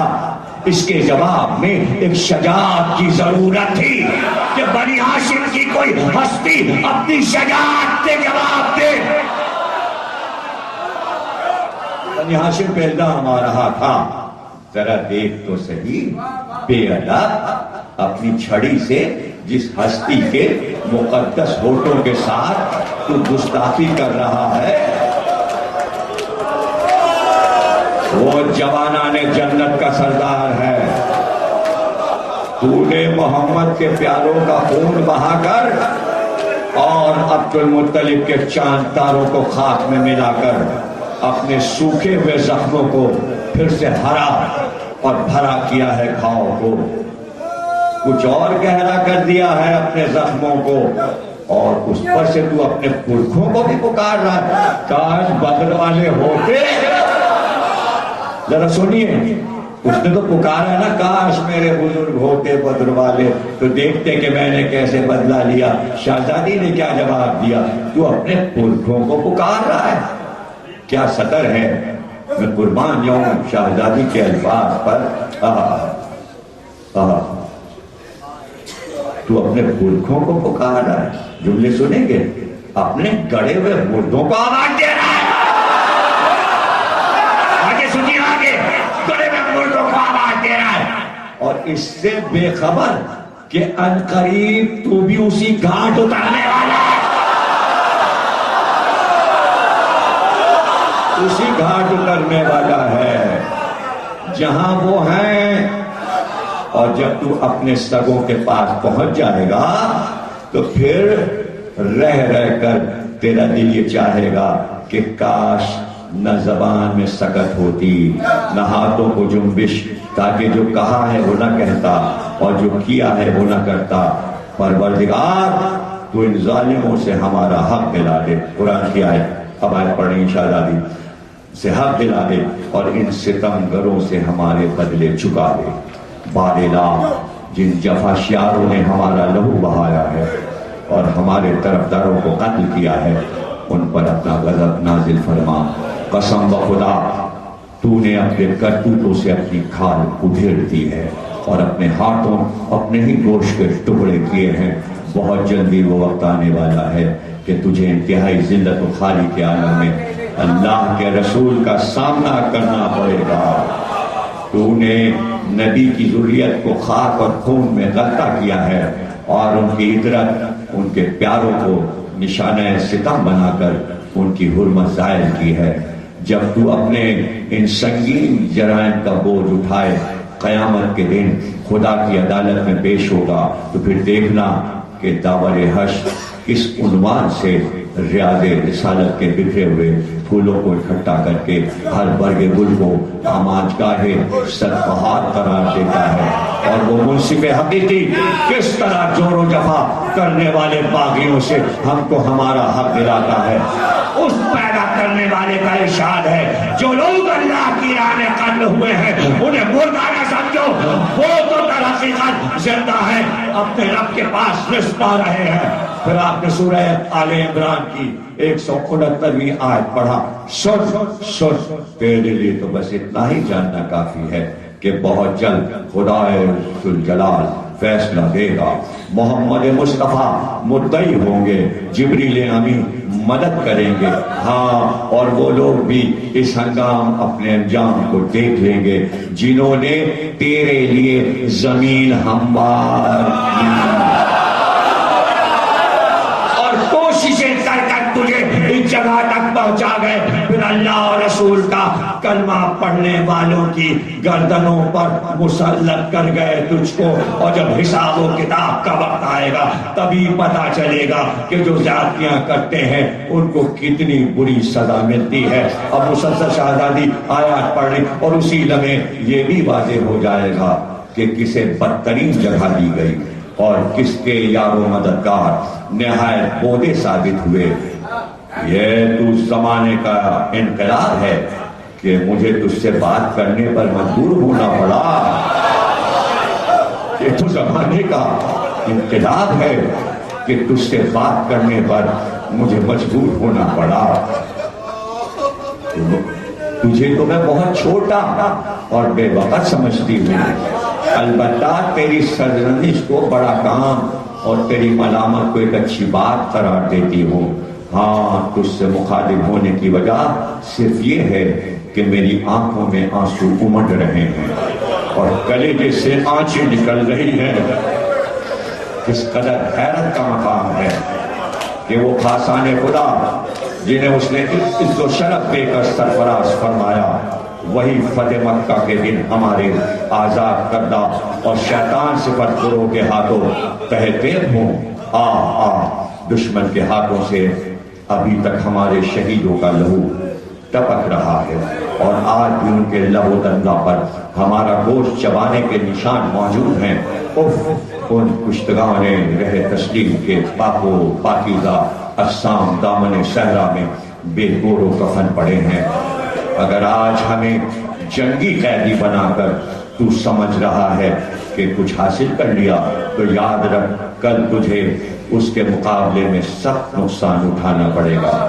اور یاد رکھنے کی بات ہے کہ تو اپنے اعمال کی صورت میں جو بھیجے گا بس وہی پائے گا.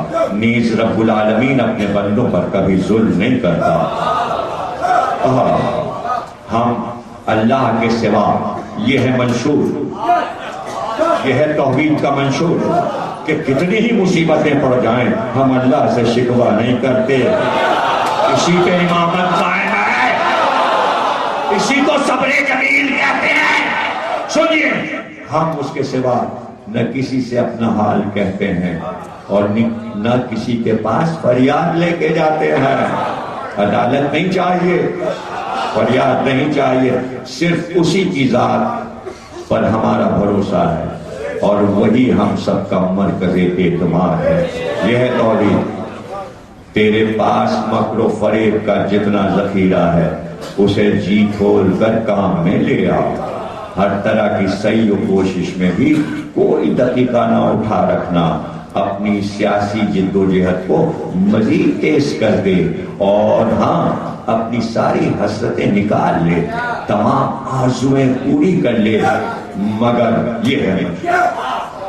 پھر یہ لکیریں جو ہیں وہ آپ اپنے سینے پہ لکھ لیجئے، مگر اس کے باوجود تو نہ تو ہماری شہرت کو کم کر سکتا،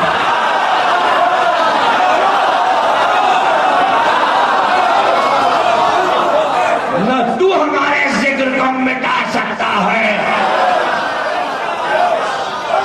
اور نہ ہی اس موقف میں کہ ہے ہمیں جو مقبولیت حاصل ہے اسے تو متاثر نہیں کر سکتا.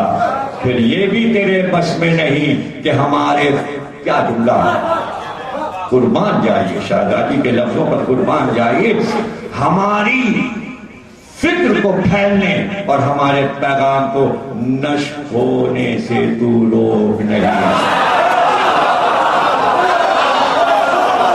اور ہمارے مقصد کی گہرائی تک پہنچنے اور غرض و غائب کی گہرائی کو سمجھنے سے قاصر ہے. آل محمد کی فکر کو سمجھنا ہی تو مشکل ہے. اور فرماتی ہیں تیری فکر غلط ہے، تیری رائے خام ہے. اور پھر فرمایا تیری زندگی کے دن گنتی ہے.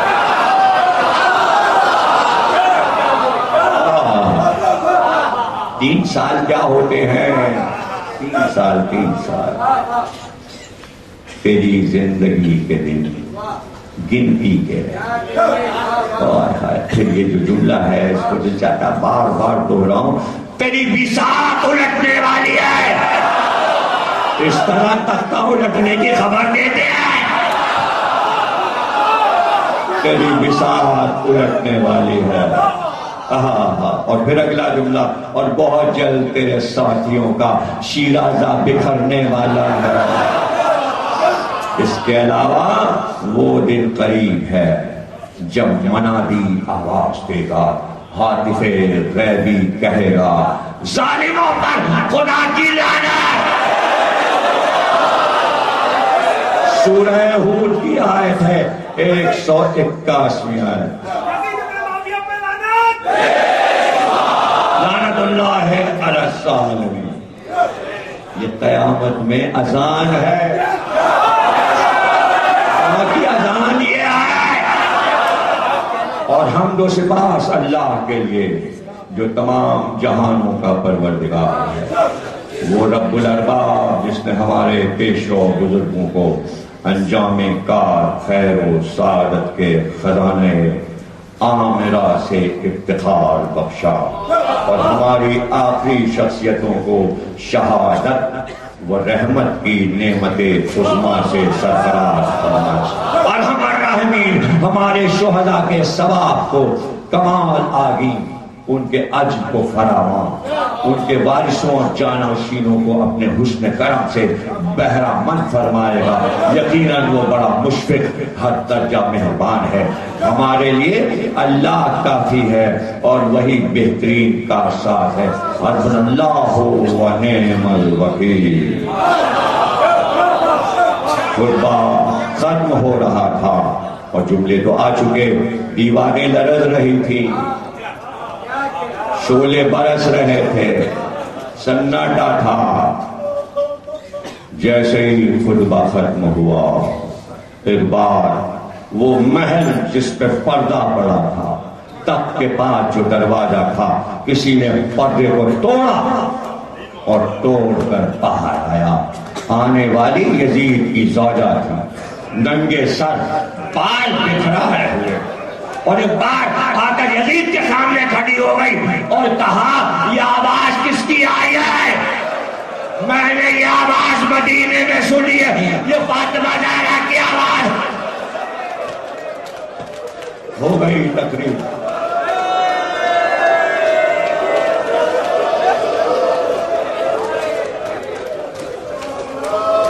میں آپ کا شکر گزار ہوں کہ آپ نے وقت سے زیادہ وقت ہمیں دیا، لیکن ہم کیا کریں، دل نہیں بھرتا، دل ہونے کو دل چاہتا تھا، اور یہ مسائل بھی ریکارڈ ہو جائیں، کیونکہ پوری دنیا میں لائیو سنا جا رہا ہے، تو ہمارے سارے بچوں جوانوں کو فائدہ پہنچے۔ میں نے خطبے کا ترجمہ سنا دیا، لیکن اب کیا پڑھوں۔ ایک بار یزید اٹھا اور اپنی عبا اتار کر اپنی بیوی پر پھینک دی اور کہا نامحرموں کے مجمع میں کیوں آ گئی؟ چل محل میں چل۔ اس وقت مدینے کا رخ کیا زینب نے، کہا نانا پردہ ہمارے گھر سے نکلا، پردہ ہمارے گھر سے نکلا ہے، پردہ ہمارا ہے۔ امت کی ایک عورت کے پردے کا اتنا خیال، آپ کی بیٹی بے پردہ کھڑی ہے۔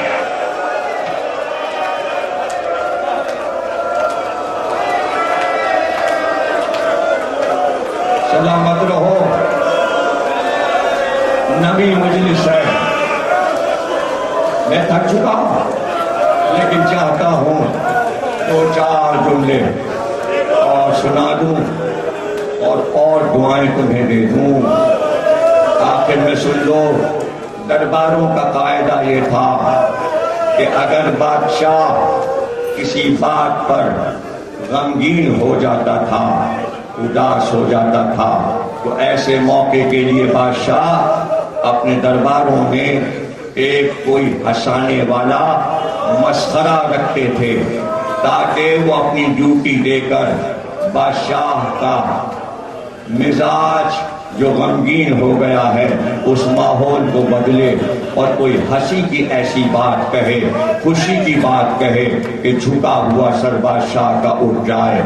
ایک زہیر مسخرہ ملازم تھا دربار میں یزید کے، جب اس نے دیکھا کہ بادشاہ کا مزاج بدل گیا ہے اور خطبہ سن کر اس کا سر جھکا ہوا ہے، یہ غمگین اور اداس ہے، تو ایک بار ناشتا ہوا، ہاتھوں کو مٹکاتا ہوا ایک بار یزید کے پاس آیا، اور پشت کر کے ایک بار اسیروں کی طرف دیکھ کر کہا اے امیر یہ بچی جو کھڑی ہے